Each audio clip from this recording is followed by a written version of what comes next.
다큐멘터리 역사를 찾아서 제188편 당나라 왕실의 태평송을 바치다. 만일에 폐하께서 군사를 내어 흉악한 적들을 물리쳐주지 않으신다면 우리 신라의 백성들은 모두 고구려와 백제군에게 사로잡혀서 앞으로 다시는 바다를 건너 당나라에 조공하러 올 수도 없을 것이옵니다. 짐이 우리 당나라의 군대를 보내서 백제를 공격한다면 신라는 어떤 역할을 하겠는가?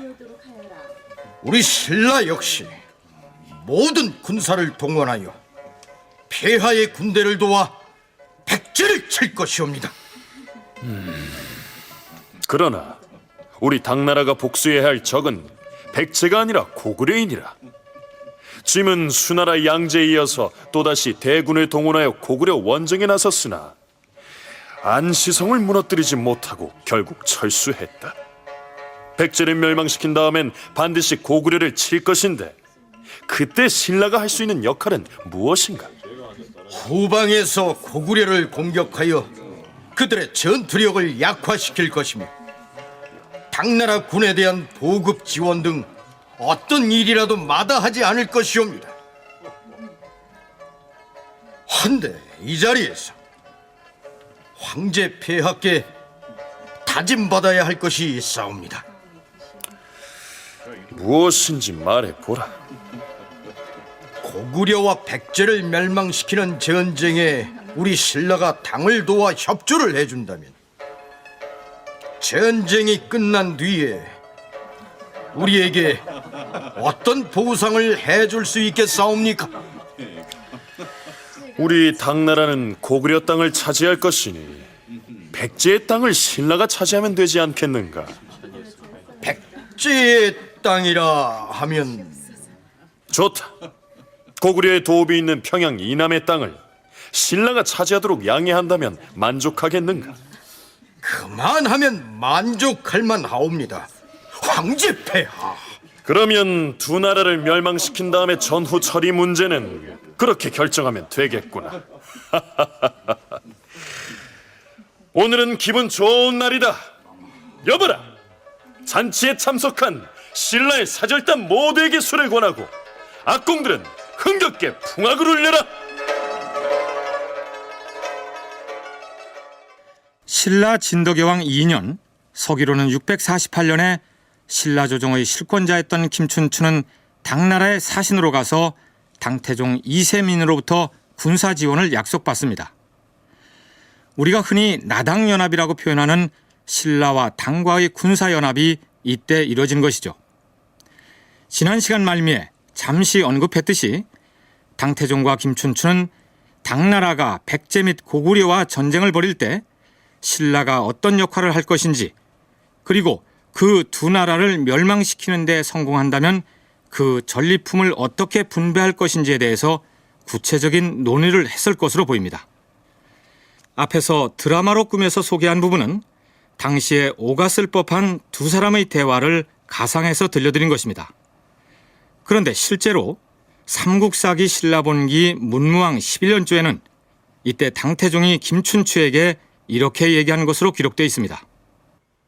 짐이 고구려와 백제를 평정한다면 평양 이남과 백제의 토지는 모두 그대 신라에게 주어서 길이 평안하게 할 것이다.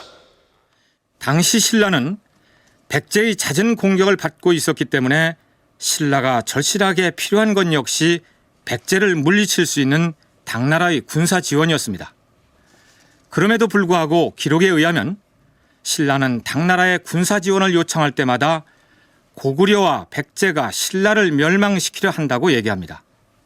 당장 눈앞에 나타난 적은 백제인데 어째서 신라는 고구려를 함께 거론하면서 당나라의 지원을 요청했을까요?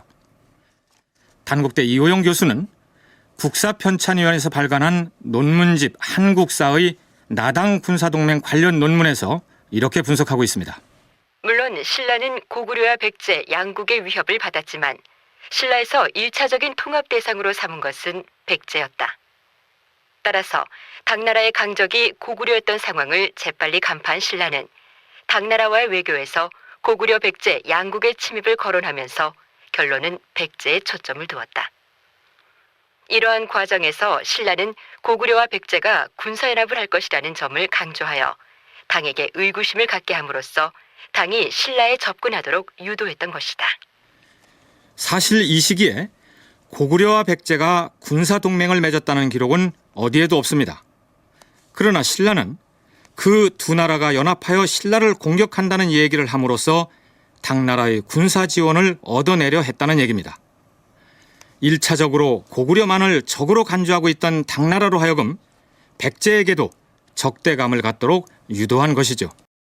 당나라에 군사 지원을 요청하러 간 김춘추는 자신의 목적을 달성하기 위해서는 국가의 자존심 따위를 챙길 겨를이 없었던 모양입니다.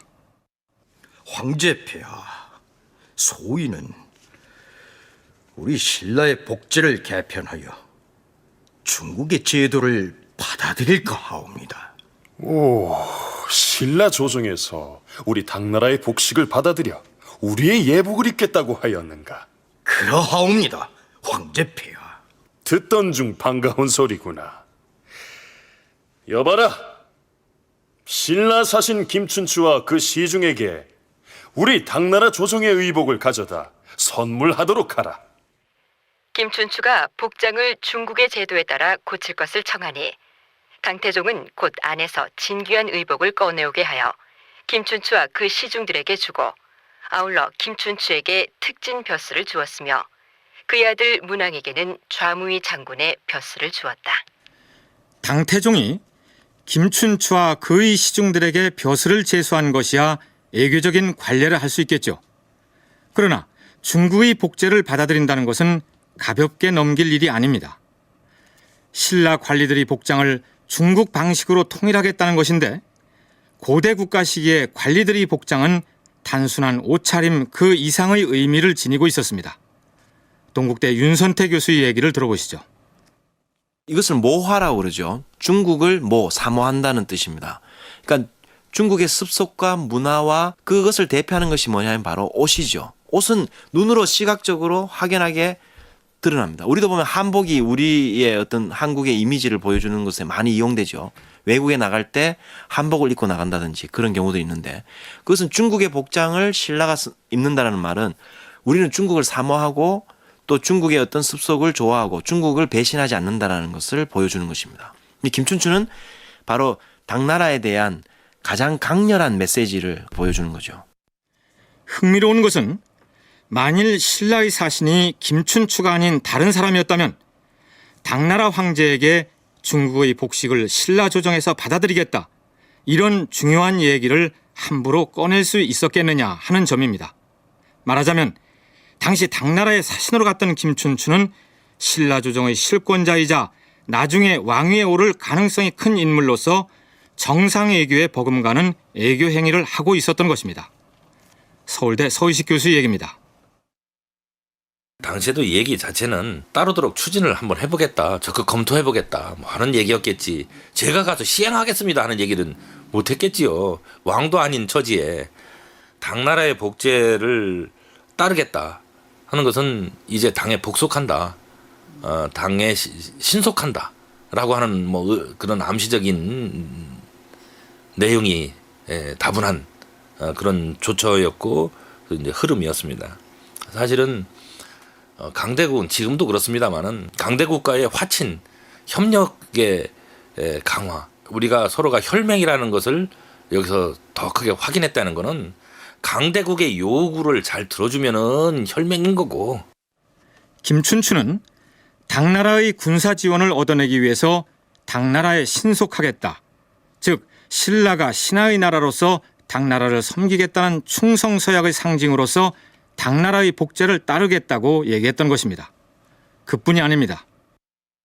황제폐하, 소인에게는 7명의 아들이 있사옵니다. 원컨대 아들 한 명을 폐하의 곁에 두어서 수기를 하도록 허락하여 주시옵소서. 김춘추는 결국 자신이 데리고 갔던 아들 문왕을 당나라 왕실에 수기로 남겨둡니다. 당나라 왕실의 수기로 남겨둔다는 얘기는 당나라 왕실에서 숙직을 하면서 황제를 지키는 임무를 수행한다는 의미인데 표현상 그렇다는 것이고, 학자들은 김춘추가 문왕을 남겨두고 왔다는 것은 인질의 성격이 강하다고 분석합니다. 외교 관계가 맺어지게 되면은 둘 사이에 서로 인지를 교환하는, 후대에도 나오죠. 결혼하고 왕건하고 서로 이제 평화 협정 맺을 때 서로 인지를 교환하죠. 그래서 왕의 친척 또는 어떤 아주 가장 그 지위가 높은 자 뭐 이런 사람들을 보내게 돼 있습니다. 그러니까 김춘추가 말은 숙이지만 실질적으로는 내가 당을 절대로 배반하지 않겠다라는 것을 보여주는 거죠. 내 아들을 여기에다 남겨놓고 하는 거죠. 당신은 신라를 믿어라. 신라는 적극적으로 당과 군사적인 협력을 통해서 전개시켜 나가겠다. 그런 어떤 하나의 어떤 외교적인 수사라고 할 수 있습니다. 물론 인질외교의 일차적인 목적은 상대국을 배반하지 않겠다는 믿음을 주기 위한 것이지만, 그 인질을 잘 활용하여 상대국의 고급 정보를 탐지하려는 방편으로 이용하기도 했습니다. 그런데 일이 잘 되기만 하면 또 당나라의 문물을 배워와서 그가 뒤를 이을 수 있는 어떤 그런 실력자로서 활약을 할 수 있는 토대가 되는 것이기도 하고요. 또 당나라의 정세를 바로 옆에서 직접 파악을 할 수 있는, 또 우리로서도 촉자를 심어두는 그런 여러 가지 복합적인 의미가 있는 겁니다. 일단은 가장 크게는 물론 인질이라고 하는 것, 뭐 말이 좋아서 숙이지, 거기에 대한 복속의 의미인데, 김춘추가 충심으로서 자기 아들을 남겨놓을 정도로 당나라에 호의를 보내는 것, 그래서 이 친구는 믿을만하다는 그런 인상을 강하게 심어준 것, 이런 면에서 김춘추는 자기 목적을 충분히 달성했던 것이고, 김춘추가 사신으로서의 임무를 마치고 귀국할 때에도 당태종은 파격적인 환송연을 베풀어줍니다. 삼국사기는 이렇게 적고 있습니다. 당태종이 조칙을 내려서 3품 이상의 벼슬아치들로 하여금 전별하는 잔치를 베풀게 하는 등 극진한 예를 갖추었다. 이렇게 해서 신라조정의 실력자였던 김춘추는 역사적인 당나라 방문 일정을 모두 마치게 되는데, 그러나 신라로 돌아오는 길이 순탄치 않았습니다.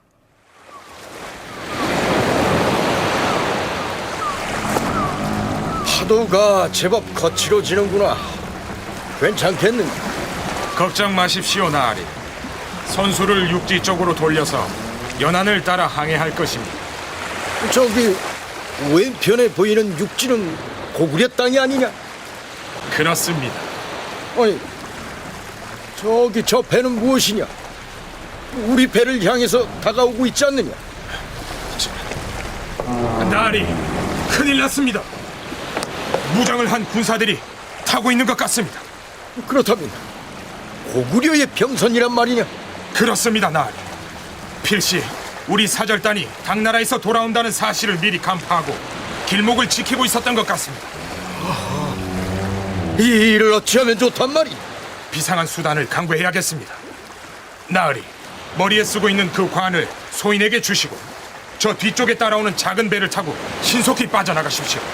무슨 소리 하고 있는 것이냐? 우리가 타고 있는 이 본선은 속도가 느려서 고구려 병선이 우리를 곧 따라잡을 것입니다. 어서 작은 배로 옮겨 타고 빠져나가십시오. 그래서 어떻게 되었을까요? 삼국사기는 이렇게 기록하고 있습니다. 김춘추는 돌아오다가 바다에서 고구려 군사를 만났다. 이때 김춘추를 보좌하고 오던 온군이라는 이가 김춘추의 관을 쓰고 대례복을 갖춰 입은 채로 배 위에 앉아 있으니 군사들은 그가 김춘추인 줄 알고 잡아 죽였다. 김춘추가 작은 배를 타고 본국에 이르니 왕은 그 소식을 듣고 온군의 죽음을 슬퍼하여 대하찬의 벼슬을 추증하고 그의 자손들에게 넉넉한 상을 내렸다.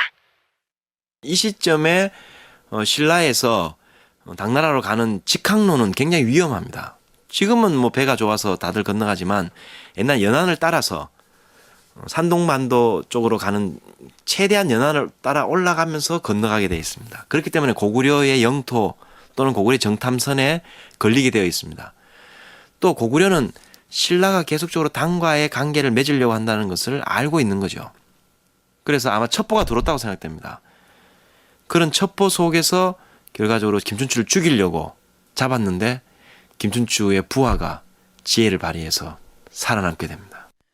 윤선태 교수의 얘기 중에 정탐선, 첩보 등의 어휘가 등장하는데 이 시기의 첩보전은 우리가 상상하는 것보다 훨씬 더 치열했을 것이라는 것이 학자들의 견해입니다.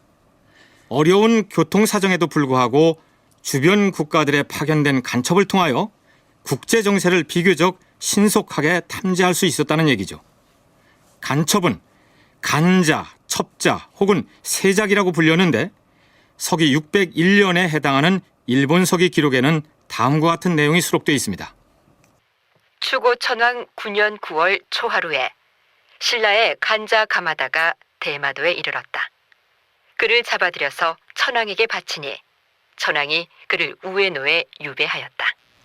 이런 상황을 감안하면 고구려는 신라 사신 김춘추가 당나라에 갔다는 사실은 물론 그와 당태종 사이에 어떤 얘기들이 오갔는지까지도 탐지하고 있었을 가능성이 있습니다. 무엇보다 고구려는 김춘추가 고구려에 구원을 요청하러 갔을 때 그를 감금했다가 놓아준 것을 후회하고 있었는데 마침 그가 당나라로부터 배를 타고 고구려 연안을 지난다는 첩보를 입수하고서 그를 제거할 절호의 기회라고 여겼을 것입니다. 서의식 교수의 견해가 그렇습니다. 고구려로 들어간 지 60일이 지났는데도 돌아오지 않는 김춘추. 김춘추가 없으면 김유신의 장례도 이거 참 막막하다는 것. 그래서 삼촌의 결사대를 이끌어 가지고서 북진하고 있었던 그런 상황이 결국에는 이제 김춘추를 놓아보내게 되는 배경이 되었습니다만은 그러면서도 기회만 있으면 김춘추를 제거할 생각을 끊임없이 하고 있었던 것이 고구려인 거죠.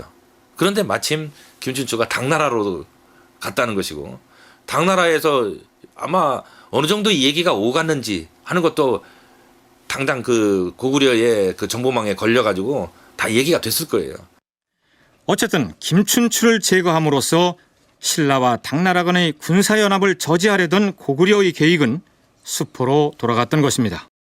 서기 649년 정월, 그러니까 김춘추가 당나라로부터 돌아온 다음해 1월 1일에 진덕의 왕은 관리들의 예복을 당나라식으로 바꾸도록 명합니다. 김춘추가 당태종과 했던 첫 번째 약속을 지킨 셈이죠. 그리고 그해 8월 대왕 마마, 급히 군사를 움직여야 할 것 같사옵니다. 아니, 또 백제가 쳐들어온 것인가? 그러하옵니다. 백제 장군 은상이 군사를 거느리고 쳐들어와서 석토성을 비롯한 7개 성을 함락시켰다 하옵니다. 석토성은 백제와의 접경지 중에서도 빼앗겨서는 안 될 요충지가 아닌가? 그러하옵니다. 대장군 김유신은 장군 진춘, 죽지 그리고 천존과 함께 군사를 이끌고 출동하여 백제군을 물리치도록 하라. 예, 대왕 마마.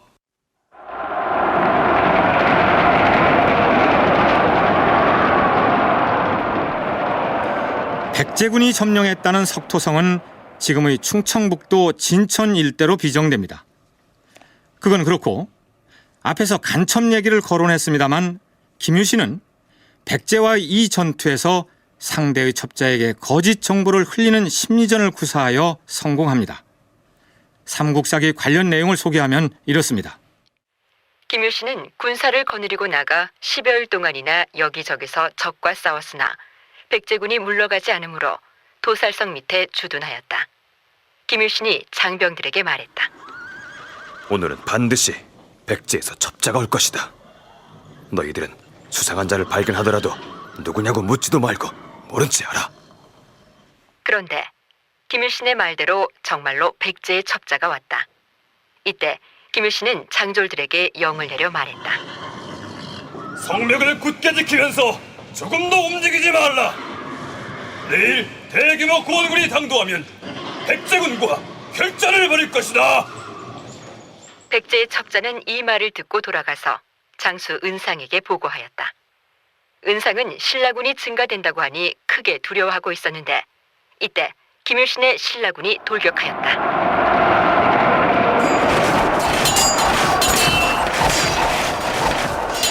김유신 등은 적을 크게 격파하여 100명의 장졸을 사로잡고 군졸 8,980명을 베어 죽이고 말 만피를 노획하였다. 거짓으로 구원군이 올 것이라는 역정보를 흘려서 상대방이 주눅 들어 있는 사이에 공격을 감행하여 승리하였다는 내용으로 미루어 보아 김유신이 이 전투에서 무슨 기발한 심리전을 구사한 것 같지는 않습니다. 어쨌든 전투가 벌어지는 전장에서도 간첩을 이용한 첩보전이 치열하였다는 것을 보여주는 사례라 할 수 있겠죠. 그런데 선덕여 왕 시기부터 이때에 이르기까지의 전쟁 기사를 쭉 훑어보면 신라가 선제 공격을 한 사례는 거의 보이지 않는 반면에 백제 군사들이 끊임없이 신라를 공격하고 신라군은 방어하기에 급급한 양상이 나타납니다. 윤선태 교수로부터 그 배경을 들어보기로 하죠. 신라와 백제 사이에는 성왕의 전사를 통해서 원수지간입니다. 그래서 그 백제 왕실이 신라와 타협할 수는 없는 것이고요. 그러니까 끊임없이 국경 지역에 전쟁이 벌어지는 것이고 동시에 이것은 세계 전쟁입니다. 고구려와 당과의 관계, 또 고구려와 신라의 관계. 그 속에서 백제는 계속적으로 신라를 압박하면서 고구려의 분위기를 이용한다고 볼 수 있습니다. 신라와 고구려 사이가 안 좋잖아요. 그때 신라를 압박함으로 인해서 신라의 군대가 고구려 경계선에 있으면은 백제와의 경계선은 약해질 수밖에 없겠죠. 이런 기회를 이용해서 계속적으로 전투가 벌어지는 거죠. 더구나 의자왕은 재위 초기에 합천의 대하성을 비롯하여 47개나 되는 신라의 성들을 함락시켰고 그것이 왕권 강화에 큰 기여를 했기 때문에 고구려와 백제 사이에 끼어서 운신이 자유롭지 못한 신라를 줄기차게 공격함으로써 대내외적으로 자신의 위상을 강화하려고 했을 것입니다. 그렇다면 서기 642년에 백제에게 빼앗겼던 그 대하성은 어떻게 되었을까요? 대하성의 군주였던 품석이 김춘추의 사위였는데 품석은 물론 김춘추의 딸이었던 고타소랑까지 백제와의 전투에서 목숨을 잃었다는 얘기를 소개한 적이 있죠. 말하자면 대하성은 김춘추에게는 한이 서린 곳이었는데 삼국사기 신라본기에는 나타나 있지 않으나 열전편의 김유신전을 보면 김춘추가 당나라에 가 있는 사이에 김유신이 대하성을 회복한 것으로 되어 있습니다. 그 전말은 이렇습니다. 그때 김유신은 암양주의 군주로 있었다. 그런데 그는 군사 업무에는 아무런 뜻도 없는 것처럼 술을 마시고 풍악을 울리며 수개월을 지냈다. 그러자 고을 사람들은 유신을 비방하였다. 명장이라고 소문이 자자하더니 이제 보니 명장은커녕 참으로 용렬한 장수가 아닌가. 누가 아니래. 백성들이 편하게 생활한 지가 오래됐으니까 이젠 여유가 생겨서 한바탕 싸워볼 만한데 아이 장군이란 자가 저렇게 나태하니 무슨 일이 되겠느냐고. 유신은 이 말을 듣고 백성들의 자질이 훌륭함을 알았다. 그는 대왕에게 말했다. 대왕 마마, 민심을 살펴보니 이제 일을 할 만하옵니다. 청컨대 백제를 쳐서 대야성 싸움의 원수를 갚고자 하옵니다. 우리는 아직 백제에 비해 작은 세력이요. 작은 힘으로 큰 세력을 건드렸다가 그 위태로움을 어찌하려고 하시오. 전쟁의 승부는 세력의 대소에 있는 것이 아니라 오직 민심에 좌우되는 것이옵니다.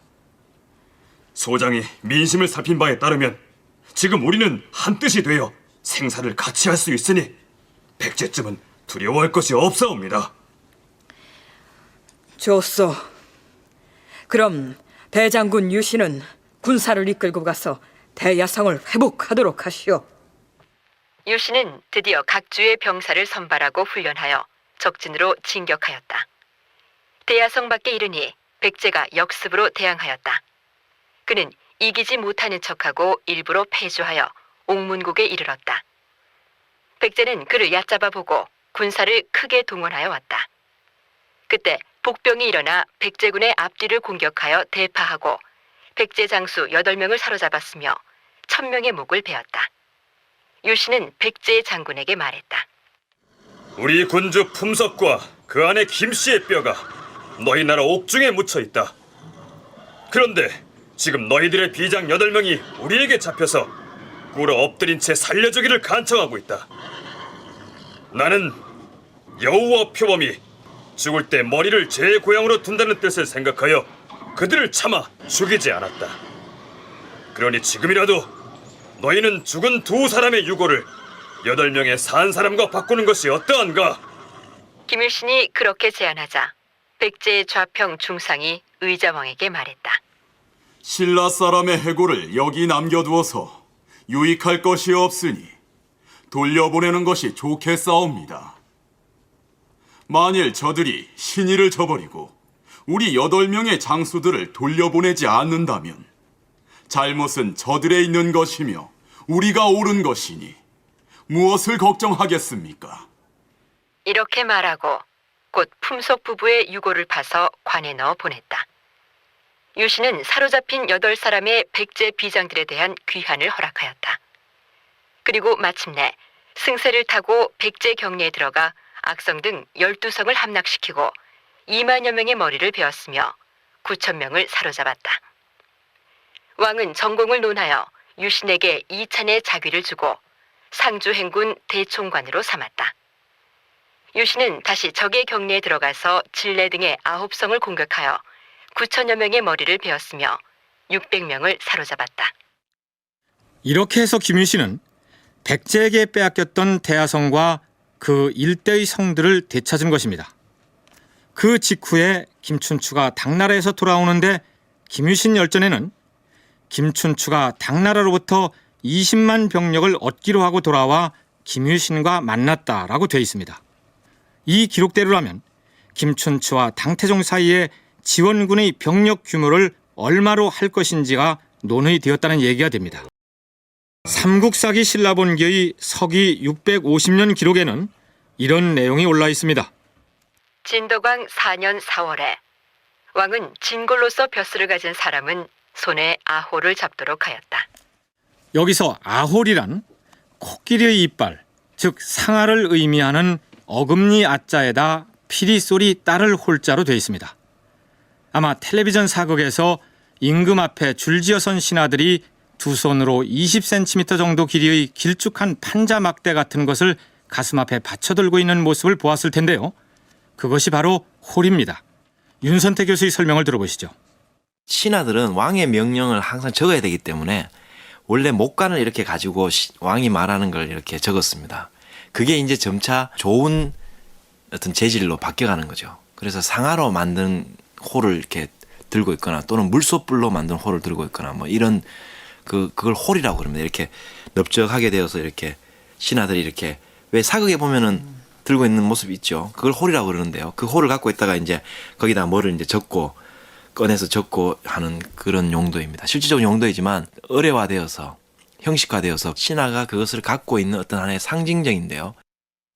신하들이 임금 앞에서 예를 갖출 때 들고 있던 상징적인 도구가 바로 홀이라는 얘기인데, 그렇다면 진골들에게만 상아로 만든 홀, 즉 아홀을 들게 했다는 것은 무슨 의미일까요? 서의식 교수의 얘기입니다. 그전에는 골밖에 없었어요. 골품이라는 거는 제일 처음에 골품 제도의 초창기는 골이냐 아니냐, 골이냐 두품이냐 요것만 나눴던 것인데, 진골이라는 이름 자체에서도 암시를 받듯이 진짜 골이다 우리가. 그래서 신라의 왕족과 종전의 소국의 왕의 후예들을 이제 구분을 하는 그런 분위기가 이제 나타나게 되는 것인데요. 그러한 것에서 생각을 해본다면 이쯤 돼가지고서는 이제 진골 세력이 완전히 신라 정치의 주도권을 잡게 된 것이다. 간단히 말하자면 신라 왕실을 이끌어가고 있는 김씨 왕족은 다른 귀족들하고는 그 출신 성분이 다른 진짜 골, 즉 진골이다. 따라서 임금 앞에 줄지어 설 때에도 왕족 출신의 진골들에게는 상아로 만든 홀을 들게 함으로써 다른 귀족들과 구별하였다. 이런 얘기가 됩니다. 바야흐로 이때부터는 진골이 신라 조정의 주도권을 확실하게 거머쥐었다는 얘기가 되겠죠. 이때 홀의 재료로 쓰였던 상아는 서역으로부터 수입해온 것이었습니다. 진덕여 왕 4년 6월 진덕여 왕은 당나라에 사신을 보내는데 이때 김춘추의 아들 김범민을 특별히 사절단과 함께 보냅니다. 그런데 진덕여 왕은 김범민에게 당나라 황제에게 보내는 아주 색다른 선물 하나를 가져가게 합니다. 이때는 당태종 이세민이 죽고 당나라 고종이 즉위한 직후였습니다. 진덕왕은 사신을 당나라로 파견하여 신라가 백제 군사를 격파한 것을 알리게 하였다. 또한 왕은 비단을 짜서 거기에다 오원시로 지은 태평송을 무늬를 수놓아서 김춘추의 아들 범민을 통해 당나라 황제에게 바쳤다. 말하자면 진덕의 왕이 당나라 황제를 칭송하는 태평송이라는 시를 지은 다음 그 식구를 비단에 수놓아서 당나라 고종에게 선물로 바쳤다는 얘기입니다. 나당연합을 해서 백제와 고구려를 멸망시키자. 이게 합의가 되었죠. 그 다음에 김춘추는 자기 아들을 거기에 남겨놓고 인질로 남겨놓고 또 당의 연호를 받아들이고 당의 복색을 받아들이고 그 다음에 부인의 옷까지 바꿉니다. 그 다음 단계가 바로 이제 당태종을 찬미하는 노래를 신라의 왕이 바치는 거죠. 그것은 황제와 제후의 위상을 명확하게 설정해 주는 겁니다. 그러니까 그런 작업을 통해서 결과적으로 김춘추가 원했던 신당 정책 또는 나당 연합의 어떤 굳건한 관계가 더욱더 확실하게 자리를 잡게 됩니다. 나당 연합을 굳건히 하기 위해서 진덕의 왕의 이름으로 당나라의 왕실의 위협을 찬양하는 그런 시를 비단에 새겨 바쳤다는 얘기인데, 이 태평송은 물론 진덕의 왕의 이름으로 당나라에 전해졌지만 실제로는 김춘추가 추진한 애교 전략의 하나였을 것으로 짐작됩니다. 태평송의 내용은 구당서 신라전뿐만 아니라 삼국사기 신라본기에도 그 전문이 실려 있습니다. 작고한 역사학자 이병도가 번역한 내용을 조금 손질해서 소개하면 이렇습니다. 위대한 당나라 왕업을 열었으니 높고 높은 황제의 앞길 번창하여라. 전쟁을 끝마쳐 천하를 평정하고 학문을 닦아 백대에 이어지리라. 하늘의 뜻을 받더니 은혜의 비가 내리고 땅의 만물을 다스려 빛나는 이치를 얻었네. 어지름 깊고 깊어 해와 달과 어울리고 시운도 따라오니 언제나 태평하네. 큰 깃발 작은 깃발 어찌 저리도 빛나며 징소리 북소리는 어찌 저리 쟁쟁한가. 외방의 오랑캐들 황제 명령 거역하면 하늘의 재앙으로 멸망하리라. 시골이나 도시에나 풍속이 순박하고 멀리서 가까이서 좋은 일 다투어 일어나네. 빛나고 밝은 조화 사계절과 어울리고 해와 달과 오성이 만방을 도는구나. 산신의 뜻으로 재상이 보살피고 황제는 충성스런 인재들을 믿으시니 사망과 오제의 덕이 하나가 되어 우리 당나라를 밝게 비추리로다. 김춘추의 아들 김범민이 그 태평송을 바치자 당고종이 가상하게 여겨서 김범민에게 태부경이라는 벼슬을 주어 돌려보냈다. 구당서에 이렇게 기록되어 있습니다. 태평송을 들으신 소감이 어떻습니까? 진덕의 왕이 당나라 왕실에 바쳤다는 이 시를 오늘날의 상황과 견주어서 감상하자니 중국을 향한 그 절절한 사대의식이 좀 낯간지럽게 들리지 않습니까? 그런데 윤선태 교수는 태평송이 수록된 이 문헌 기록을 신라 당대의 처지에서 이해해야 할 것이다. 이렇게 얘기합니다. 지금 보면은 중국한테 빌붙어서 너무 사대적이고 줏대없다 이렇게 사람들이 보기도 하고 또 실제로 근대화 무렵에 신채호가 아주 격렬하게 김춘추와 김유신을 비판하고 또 지금 북한에서도 마찬가지로 김춘추와 김유신을 비판합니다. 그 반대로 연개소문을 띄우고 김춘추와 김유신은 아주 배반자, 민족 배반자 이렇게 표현하는데요. 그것은 잘못된 판단이라고 생각됩니다. 신라의 위기를 극복한 정말로 훌륭한 외교가이고 훌륭한 군주입니다. 만약 김춘추가 없었으면은 신라가 과연 존립할 수 있었을까? 고구려와 백제의 틈바구니 속에서 어떻게 버텨낼 수 있었을까? 그런 것부터 먼저 생각해야 되는 거죠. 당시 김춘추로서는 자신이 속한 신라라는 공동체의 위기를 어떻게 극복할 것인가 하는 것이 절실한 문제였기 때문에 당나라를 확실하게 신라 편으로 끌어들이기 위한 전략의 일환으로 태평송을 지어서 전한 것이다. 이런 얘기입니다. 당의 입장을 확실하게 자기 편으로 끌어들이고 또 신라는 당에게 절대적으로 필요한 존재, 가치 있는 존재라는 것을 부각시키는 작업 속에서 신라의 어떤 마음가짐들을 보여줄 필요가 있는 거죠. 그래서 이런 태평송까지 나올 수 있는 겁니다. 당나라가 당태종이 다스리는 치하가 천하태평 잘 다스려지고 있고 그런 것들을 극찬함으로 인해서 당태종의 마음을 끌어올리고 동시에 신라가 당에게 배반하지 않는 존재라는 것을 각인시켜 줄 수 있는 거죠. 이후에 당태종 때는 확립되지 않지만 결과적으로 당고종이 그러한 신라를 끼고 백제를 멸망시키고 고구려를 멸망시키게 되는 것입니다. 그렇다면 당시 고구려나 백제, 신라 사람들에게 그 세 나라가 서로 같은 민족이라는 동족의식이 있었느냐 하는 점이 궁금해지는데요. 그에 대한 대답은 나당연합군에게 백제와 고구려가 멸망한 다음의 상황을 소개할 때 고민해 보도록 하겠습니다. 당나라의 복식 제도를 가져다 신라의 복제로 삼고 신라 왕의 이름으로 당나라 왕실에 태평송을 지어 바친 데 이어서 당나라의 환심을 사기 위한 또 하나의 조치가 취해집니다.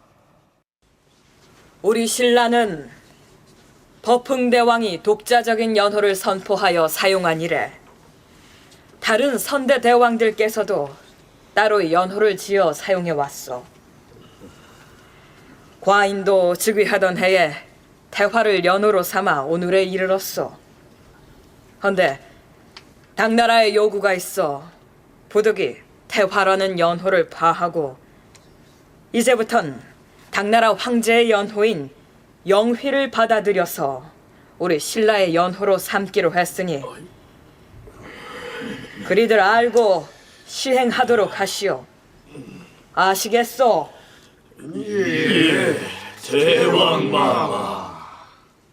국가적 위기를 타개하기 위해서 당나라의 군사 지원이 절실했기 때문에 당나라의 환심을 사기 위해서 독자적으로 사용하던 연호마저 버리고 중국 황제의 연호를 갖다 써야 했으니 영휘라는 당 고종의 연호를 사용하겠다고 선포했던 진덕의 왕이나 거기 모인 신라 대신들의 기분이 유쾌할 리가 없었겠죠. 그런데 당시 신라 사람들이야 살아남기 위해서 어쩔 수 없이 그런 선택을 할 수밖에 없었다 손치더라도 연호 관련 기사 뒤에 덧붙여 놓은 고려 사람 김부식의 논평은 참 이해하기 어렵습니다. 하나라, 은나라, 주나라 등 3대의 정삭을 고치고 후대에 와서 연호를 사용하는 것은 모두가 대통일을 이룬 왕조가 백성들의 이목을 새롭게 하기 위해서였다. 이러한 이유로 동일한 시기에 함께 일어나서 전하를 두고 양립하고 있는 경우이거나 또는 간웅들이 기회를 이용하여 전하를 노리는 경우가 아닌 이상 주변의 소국으로서 전자의 나라의 신하의 처지로 속한 나라라면 절대로 사사로이 연호를 사용할 수 없는 것이다. 김부식은 우선 이렇게 중국의 경우를 예로 들어서 천하를 차지하기 위해서 경쟁하는 세력이 비슷비슷한 나라의 경우에는 각각 다른 연호를 사용할 수 있지만 이미 중국이 통일이 되어서 천자의 나라로 군림하는 터에 중국을 섬기는 주변의 작은 나라는 절대로 독립된 연호를 사용할 수 없다고 못 받고 있습니다. 그 다음에 이어지는 김부식의 얘기를 더 들어보시죠. 신라의 경우에는 줄곧 중국을 섬겨서 사신들이 탄 배와 공물을 바치려는 행렬이 중국을 향하여 끊일 새 없이 이어져 왔음에도 불구하고 버풍왕이 우리만의 연호를 사용한 것은 이해할 수 없는 일이다. 그 뒤에도 이러한 잘못을 답습한 지 여러 해가 되었으며 당 태종의 꾸지람을 듣고도 고치지 않다가 이때에 이르러서야 뒤늦게 당의 연호를 사용하게 되었다. 비록 마지못하여 한 일이긴 하지만 과실이 있는 것을 잘 고쳤다고 할 수 있을 것이다. 김춘추의 경우 위기에 처한 국가를 유지하기 위해서 마지못해 중국의 사대적인 태도를 보였을 것이라고 이해해 줄 여지가 있겠죠. 그런데 감히 작은 나라인 신라가 천자의 나라인 중국과 어떻게 다른 연호를 사용할 수 있겠느냐면서 한바탕 야단을 치는 투로 논평을 실어놓은 고려시대 학자 김부식의 사고방식을 우리가 어떻게 이해해야 할까요? 여기서 새삼스럽게 역사가가 지향해야 할 바람직한 자세를 생각해 보게 됩니다. 우리 민족이 보편적으로 추구해온 가치와 그 가치의 중요성, 그리고 그 가치를 추구해온 우리들의 능력에 대한 신뢰, 그러니까 그러한 속에서 보편적인 잠재적 능력을 스스로가 발견해 나가는 것, 이것이 하나의 목적이고, 또 하나는 전체 구도 가운데에서 우리가 갖는 한계를 스스로 또 깨닫는 것. 한국이 말이죠, 1억도 안 되는 남북한의 그런 인구, 이걸 가지고서 중국하고 과감하게 한번 그럼 정면 대결해볼까 하는 식으로 나간다면 이거는 넉나간 짓 아닙니까? 한계와 잠재 능력을 동시에 깨닫는 것이 중요하다고 해야 되는데, 그런데 김부식의 경우 자기 민족의 한계는 너무 과하게 깨달아서 탈인 반면에 민족의 잠재 능력이나 전통적인 가치는 무시한 채로 중국의 가치와 제도만을 수용한 사람이었다. 서의식 교수의 의견이 그렇습니다. 실제로 김부식은 어떤 사건에 대해서 논평을 할 때 중국의 역사에서 그 사례를 찾아서 소개하고 그것과 다르기 때문에 틀렸다는 식의 의견을 자주 피력합니다. 삼국사기를 집필할 당시의 김부식의 정치적 입장이 어떠했을지, 그리고 김부식의 역사서술 방식에 어떤 문제점들이 있는지 등에 대해서는 훗날 고려사를 탐색할 때 더 자세히 살펴볼 기회가 있겠죠.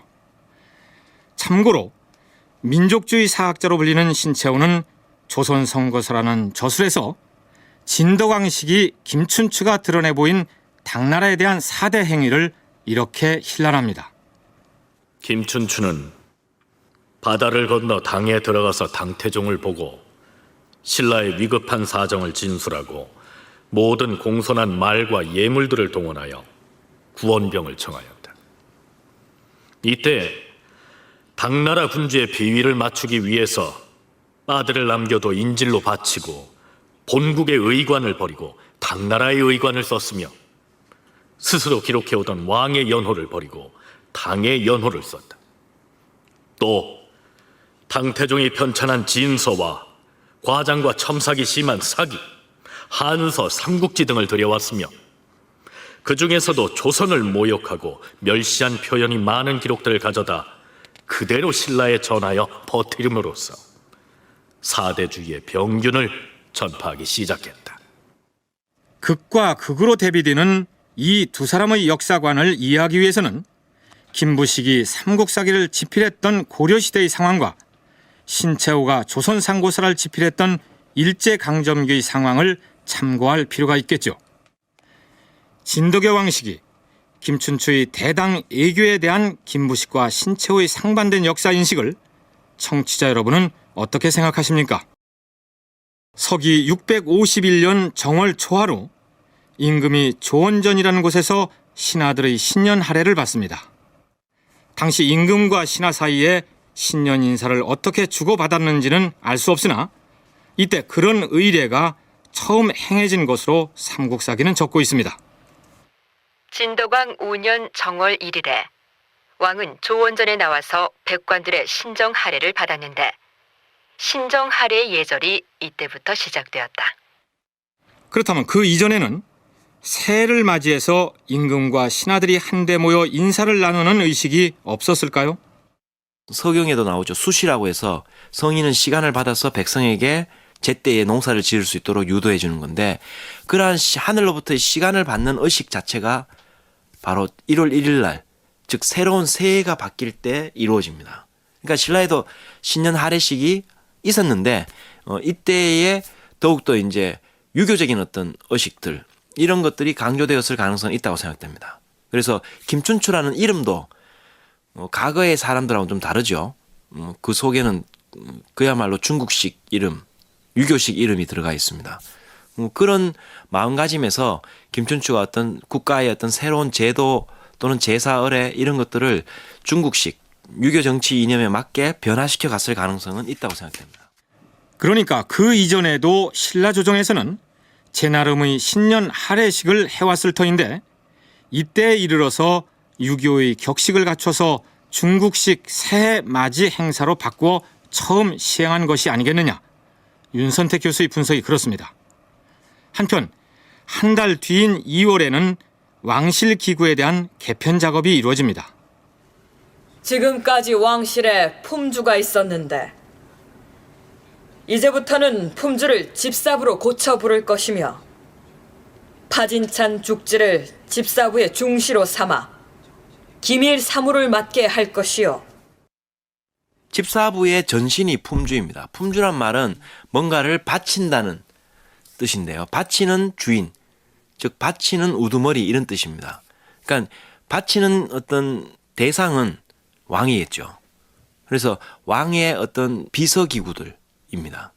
또 왕의 어떤 명령들을 수행해서 왕을 대신해서 역할하는 사람들이죠. 그래서 이 기능이 점점 왕권이 강화되니까 더 확대된 겁니다. 그래서 품주가 집사부로 개칭되고 집사부에서 왕권 강화의 어떤 역할들을 정치기구 내에서 수행했다고 볼 수 있습니다. 그러니까 왕의 측근에서 임금을 보필해오던 관직이 품주였는데 그것을 확대 개편해서 조정의 공식적인 행정체계에 편입시켰다는 얘기가 됩니다. 건국대 김기웅 교수가 자신이 쳐서 천년의 왕국 신라에 서술해 놓은 집사부에 관한 내용을 소개하면 이렇습니다. 진덕여왕은 종래에 왕을 보좌하며 정치를 도와온 품주를 고쳐서 집사부로 개편하고 그 장관을 중시라 했으며 파진찬인 죽지를 중시로 삼았다. 품주는 왕 직속의 최고 정무기관으로 왕의 통치 행위를 보좌하는 중요한 부서인데 진흥왕 26년에 전대등이라는 중상급 정도의 관직을 그 책임관으로 설치하면서 만들어졌다가 이때에 와서 정치와 행정을 주관하는 독자적 관청인 집사부로서 체제를 갖추고 그 장관은 중시라 하여 왕에 직속하는 행정총리와 같은 직책으로 발전하게 된 것이다. 이 같은 일 역시 김춘추의 주도하에 정치 체계가 정비되는 과정에서 이루어진 것으로 여겨진다. 그렇다면 진덕여왕에 의해서 최초의 집사부 중시로 임명된 죽지라는 사람은 어떤 인물일까요?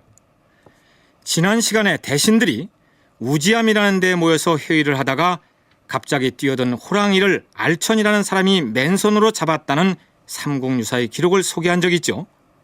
거기 모였던 6명의 대신들 중에 술종공이라는 인물이 있었는데 바로 그 술종공의 아들이 진덕여왕 말기에 최초의 집사부 중시로 임명된 죽지입니다. 죽지는 이후 신라가 당나라를 도와 백제와 고구려를 멸망시키는 과정에서 김유신의 버금갈 정도로 큰 공을 세웠던 화랑 출신의 대신이자 장군이었습니다. 모 죽지랑가라는 신라 향가의 제목을 들어보셨죠? 훗날 효소왕대의 죽지의 화랑도 제자였던 급간 득오가 죽지를 사모해서 지은 향가가 바로 모 죽지랑가라고 전해지고 있습니다. 서기 651년 2월에 예사롭지 않은 인물이 당나라의 사신으로 갑니다. 진덕왕 5년 2월 왕은 파진찬 김인문을 당나라로 파견하여 조공하고 그곳에 그대로 머물러 수기하게 하였다. 이전에 김춘추가 당태종을 만나러 갔을 때 문왕이라는 아들을 인질로 두고 왔다는 얘기를 소개했었죠. 그런데 3년 후에 김춘추의 둘째 아들 인문을 사신으로 보내서 인질로 잡혀 있게 한 것으로 보아서 문왕과 교대를 한 것이 아니겠는가 여겨집니다. 어쨌든 이때 당나라에 간 김인문은 아주 오랫동안 인질로 있으면서 신라와 당의 애교에 지대한 영향을 끼치게 됩니다. 진덕왕 6년 3월에 서울에 큰 눈이 내리고 궁성의 남쪽 문이 저절로 헐렸다. 이제 이 삼국사기 기사가 뒤에 이어질 어떤 불길한 일을 암시하는 전조기사로 수록된 것이라는 점을 어렴풋이 짐작할 수 있겠죠.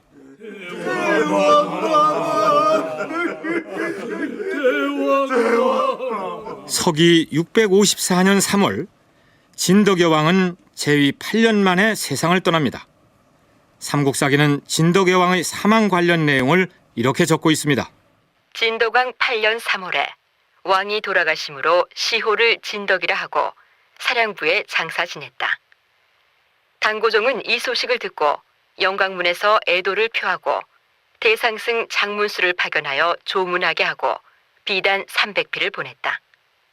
나라 사람들은 시조 혁거세로부터 진덕왕까지 28명의 왕을 성골이라 말하고 이 다음 왕위에 오르게 되는 무열왕부터 마지막 임금에 이르기까지를 진골이라 한다. 당나라 영호징은 신라기에서 그 나라의 왕족을 제1골이라 하고 나머지의 귀족들을 제2골이라고 한다고 말했다. 진골과 성골은 어떻게 구별되는지, 혹은 앞에서 언급된 제1골과 제2골은 무엇이며 육두품이니 오두품이냐는 두 품은 또 무엇인지 등의 문제에 대해서는 나중에 신라의 관등과 골품 제도를 주제로 삼아서 별도로 탐색해 보도록 하겠습니다. 그렇다면 진덕여왕 시기 신라의 정치 권력 구도를 어떻게 해석해야 할까요? 진덕여왕 시대는 성골의 마지막 시대이면서 동시에 김춘추가 자기의 정치적 기반을 확실하게 확보한 그런 시점이기도 합니다. 선덕여왕 시대 때 비담이 반란을 일으키고 그 반란을 진압하고 난 다음에 정권을 수습해 나가는 과정이었던 거죠. 근데 명목상으로 진덕은 왕이었지만 실질적으로 배후의 조종자는 김춘추였습니다. 그래서 진덕여왕의 통치 기간이라기보다는 김춘추가 자기가 집권을 하기 위한 여러 가지 대외적인 관계들 또 내부적인 어떤 정치적 구조들 이런 것들을 변형시켜 나가는, 전면에서 나서지 않고 비담의 난으로 생긴 귀족 간의 갈등들을 봉합해 나가는 그런 과정이었다고 볼 수 있습니다. 간단히 말해서 진덕여왕은 재위 8년 동안 그저 상징적인 존재로 왕위에 있었고 실질적으로는 김유신의 도움을 받은 김춘추가 집권한 시기였다. 이렇게 정리할 수 있을 것입니다.